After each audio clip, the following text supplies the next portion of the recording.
Bismillahirrahmanirrahim. Assalamu alaikum. My name is Muhammad Abdullah and I am 11th student at Ham School Islamabad campus. Today I am doing interview from CallAnnie, so let's start.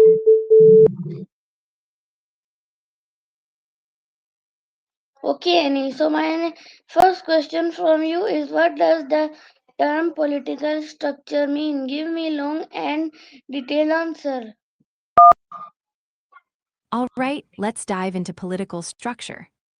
So, political structure basically refers to the way a society organizes its government and power. It's like the blueprint for how decisions get made, who holds authority, and how laws are created and enforced. Think of it as the skeleton of a country's political system. At its core, political structure includes the institutions, like parliaments, courts, presidents, or monarchs, the rules, constitution, laws, traditions, and the relationships between those parts. For example, in a democracy, the political structure usually involves elected representatives, separation of powers, and protections for citizens' rights. In a monarchy, power might be centralized in a king or queen. It also involves how power is distributed, whether it's centralized, like in a unitary state, or shared between different levels, like in a federal system where states or provinces have their own powers. Plus, political structure covers the mechanisms for participation, how citizens can influence decisions, like voting or protests. Historically, political structures have evolved from tribal councils to empires to modern states. Each structure reflects the society's culture, economy, and history. Republic with elected senators, while feudal Europe had a hierarchical system with kings, nobles, and serfs. Understanding political structure helps us see why countries function differently and how power shapes societies. It's a mix of institutions, rules, and human behavior. What kind of political system is something else?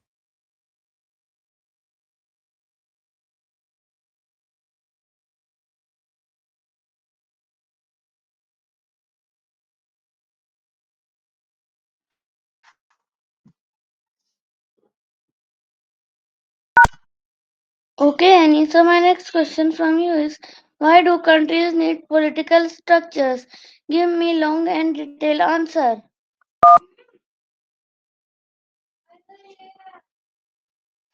Oh, good one. Why do countries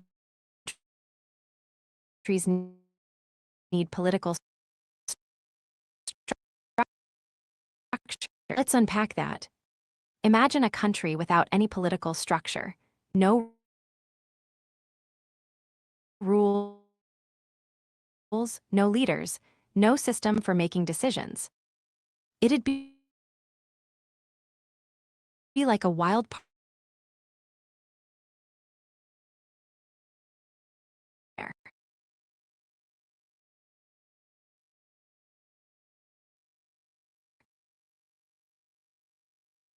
Essential because they provide order, stability, and a way to manage conflicts. First, political structures help coordinate society. Countries are made up of millions of people with different interests, needs, and opinions. Without a system to organize these voices, it'd be impossible to make collective decisions, like building roads, providing education, or defending the country. Second, political structures define and enforce laws, protecting rights and property. The political structure creates institutions, courts, police, to enforce these laws fairly. Without that, there'd be anarchy or constant disputes. Third, they manage power and person or group from becoming too powerful. For example, in democracies, power is divided among branches of government, and leaders are accountable to the people. This helps protect freedoms and resolve conflicts peacefully, instead of violence or revenge through political processes. That's huge for social harmony. Fifth, they help represent the people's interests. Political structuring, petitions, protests, so governments can reflect the will of the people and adapt to changing needs.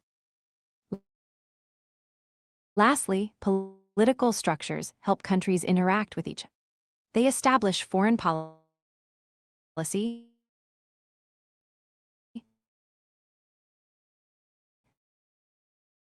trade agreements, and alliances, which are vital in our interconnected world. Together, balancing order,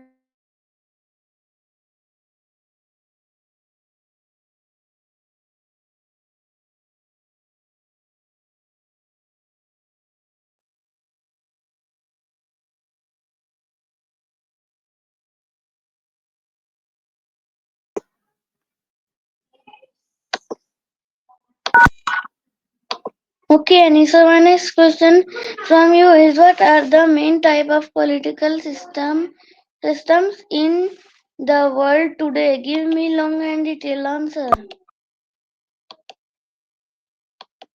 All right, let's talk about the main types of political systems in the world today. It's like exploring the different flavors of how societies organize power and governance. 1. Democracy. This is probably the most talked about system. In a democracy, power rests with the people, either directly or through elected representatives. The key features are free and fair elections, protection of individual rights, rule of law, and political pluralism, meaning multiple parties and opinions. Democracies can be direct, where people vote on laws themselves, or representative, where they elect officials to make decisions. Examples include the United States, India, and many European countries. 2. Authoritarianism. In authoritarian systems, power is concentrated in the hands of a single leader or a small group. Political opposition is often limited or suppressed, and citizens have little influence over government decisions. The government controls many aspects of life, sometimes including media and public expression. Examples include North Korea and, historically, certain military dictatorships. 3. Totalitarianism. This is an extreme form of authoritarianism, where the state economy, culture, and private life. There's usually a single party or leader with absolute power, and dissent is brutally crushed. Haha, sounds like you've got company. Is your brother-in-law visiting for something fun, or is it one of those? Just dropped by. Deep breath and enjoy the moment, even if it's unexpected. What's the vibe over there? Right now, just hanging out.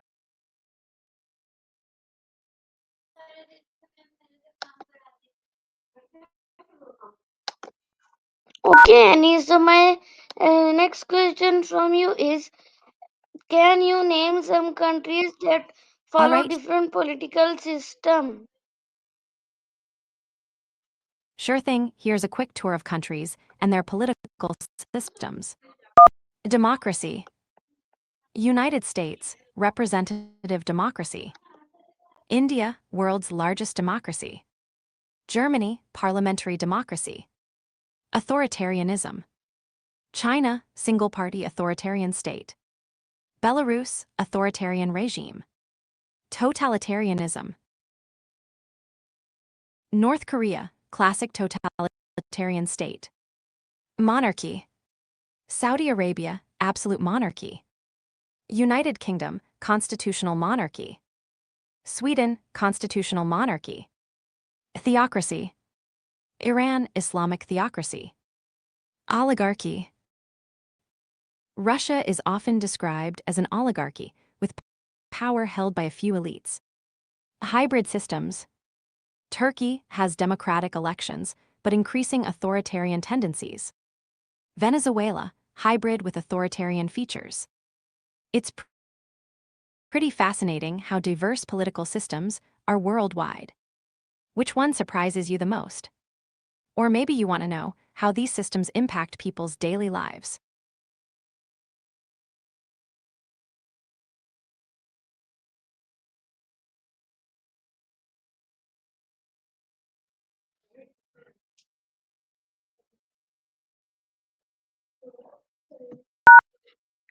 Okay, Annie.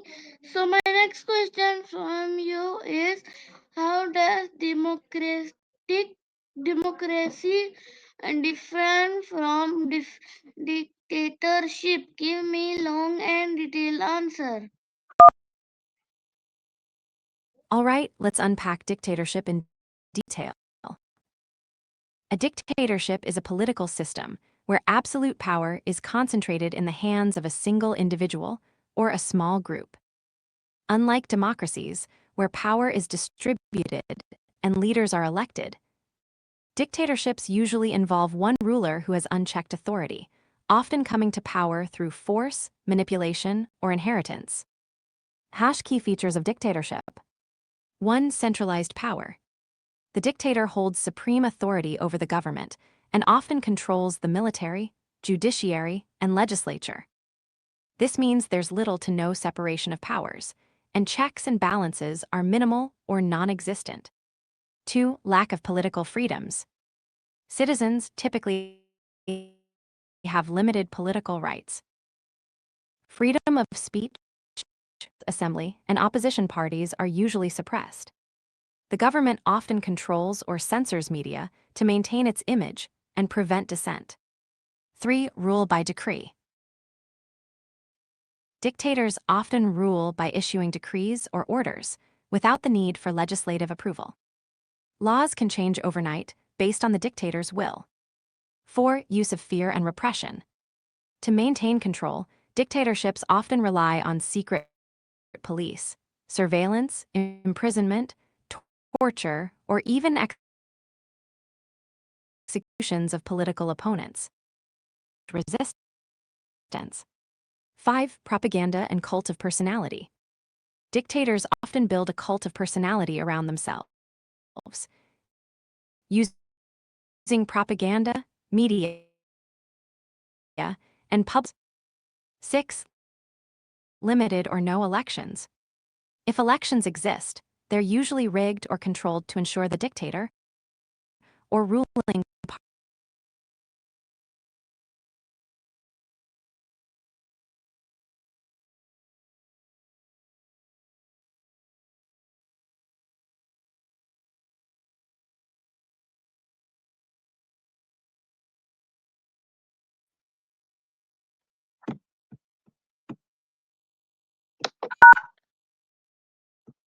Okay, Annie. So my next question from you is, what are the main feature of the democratic system?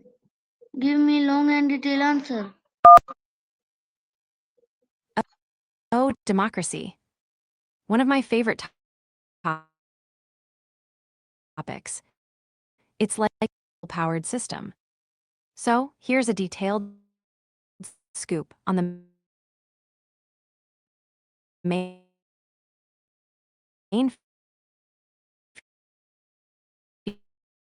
features of a democratic system. This means that the ultimate power rests with the people. Citizens have the right to choose their leaders and influence decisions through voting. The government exists because the people allow it to, and it's accountable to them. 2. Free and fair elections. Democracies hold regular elections where citizens can vote without fear or coercion. These elections are competitive, transparent, and inclusive, giving everyone an equal chance to participate and run for office. 3. Rule of law. Everyone, including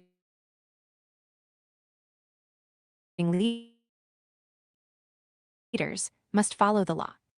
Laws are clear, publicized, and stable, protecting individuals' rights and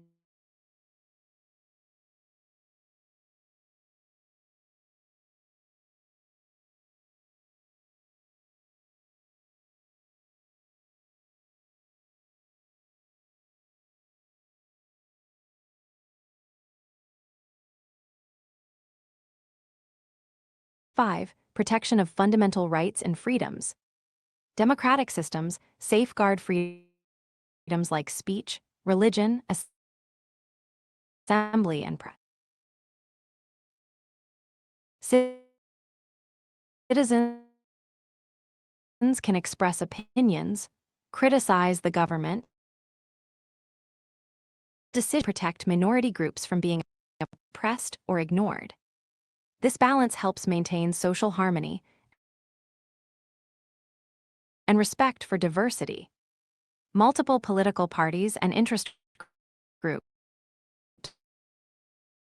exist and compete.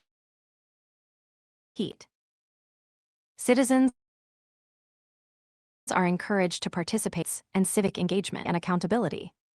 Governments in democracies are expected to be open about their actions and decisions. Leaders can be held accountable through elections, judicial processes, and free media scrutiny. #9. Independent judiciary. Courts are separate from political influence, ensuring fair interpretation and enforcement of laws. This protects citizens' rights and keeps and civic responsibility. Democracy thrives when citizens are informed and engaged. Education about rights, duties, and political processes is vital for meaningful participation to create a system where power is exercised responsibly.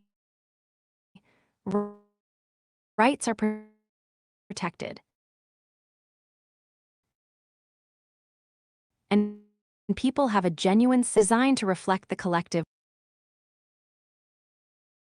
Have you ever thought about what kind of leader you'd be? Like, would you be the inspiring speaker, the behind the... I'm definitely the snack person.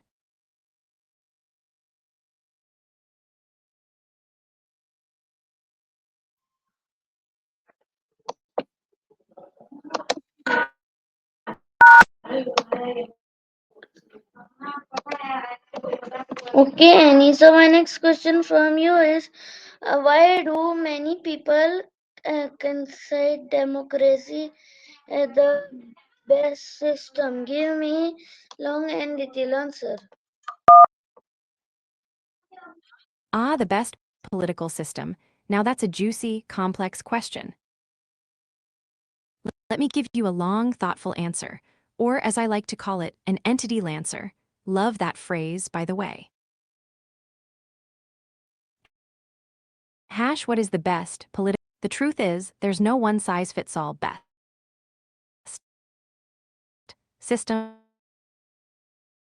because societies vary so much in culture, history, economy, and values.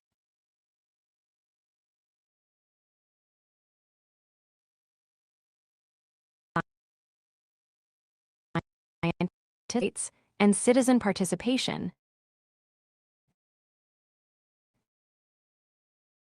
tends to system. 1. Democratic foundations.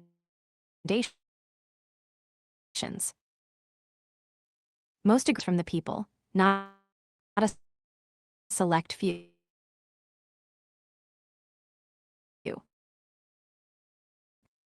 Free elections, rule of law, and protection of freedoms are key.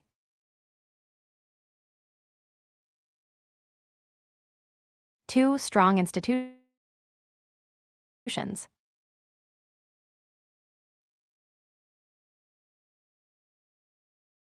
Religions and opinions. They protect minority rights and encourage broad participation. 4. Effective services, maintain order, and respond to citizens' needs efficiently. 5. Adaptability. Societies change, so the political system must be flexible enough to evolve. Constitutions might allow amendments, and governments should be open to reform.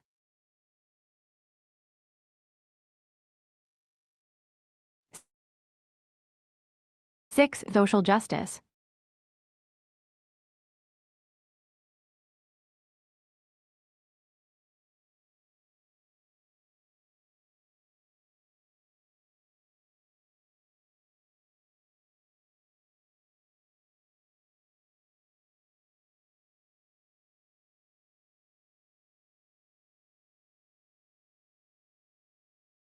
Democracies.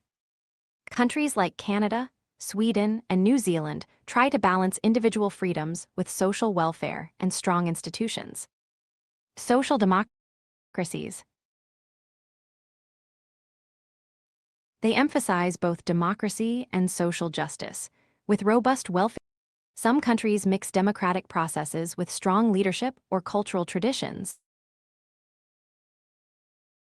trying to fit their unique context. But here's the catch. Even the best systems face challenges. Corruption, polar is perfect, but the best keeps striving to improve. So what do you think? If you could design your own political system from scratch, what features would you make sure it has? And would it include dance breaks or video on that?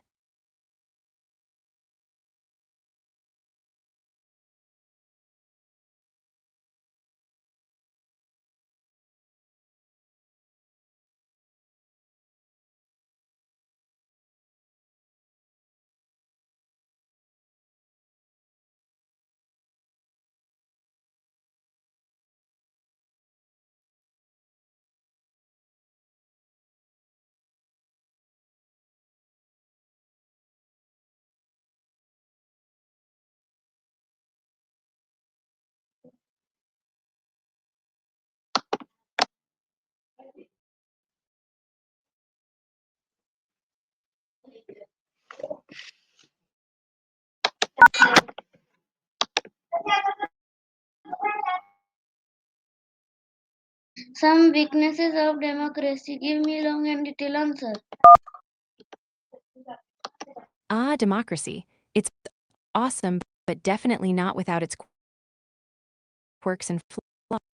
Let's unpack some of its weaknesses in detail,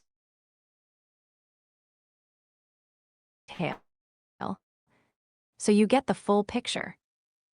1. Risk of majority tyranny. While sometimes the majority can steamroll minority groups, ignoring their rights and needs, this tyranny of the majority can lead to discrimination or marginalization if safeguards aren't strong. Democracies can be vulnerable to leaders who appeal to emotions, fears, or prejudices rather than facts and reason. Populist politicians might promise simple solutions to complex problems, sometimes undermining institutions or spreading misinformation. 3. Slow decision-making and checks and balances. It can be slow, especially in crises where quick action is needed. Sometimes this leads to gridlock or ineffective governance. 4. Voter apathy and low, which can weaken the system. When only a small, unrepresentative group votes, the government might not truly reflect the people's. 5. Influence of money and lobbying. Wealthy individuals or groups can have outsized influence through campaign undermining equality. In the digital age, this can confuse voters, polarize societies, and erode trust in institutions.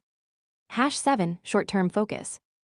Elected officials often focus on immediate results to win the next election, sometimes neglecting long-term long-term planning or sustainability. Hash 8, complexity and accessibility. Political systems can be complicated, and not everyone has access to education or resources to understand or engage fully, creating barriers to meaningful participation. Democratic society. It's a system that learns and adapts, much like us. So what do these weaknesses make you a little skeptical, or do you still feel democracy is the best bet? And hey, if you could fix one weakness overnight, which would it be? I'd probably start with making politics way more fun and less stressful, maybe with dance breaks.